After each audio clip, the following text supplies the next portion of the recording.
கூட்டுல பீர்க்கங்காய் கூட்டு எப்படி செய்கிறதுன்னு பார்க்கலாமா?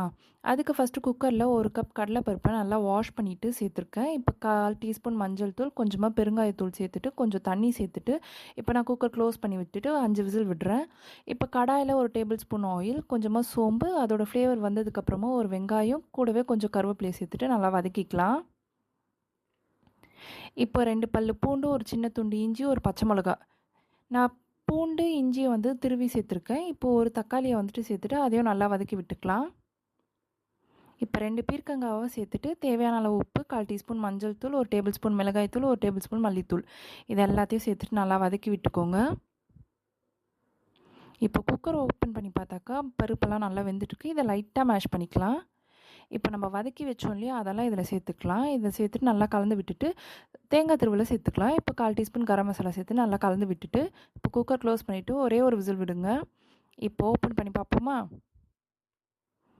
இப்போ பாருங்கள், பீர்க்கங்காய்லாம் நல்லா வெந்திருக்கு. இப்போ ஃபைனலாக வந்து கொத்தமல்லி தூவி இறக்கிடுங்க.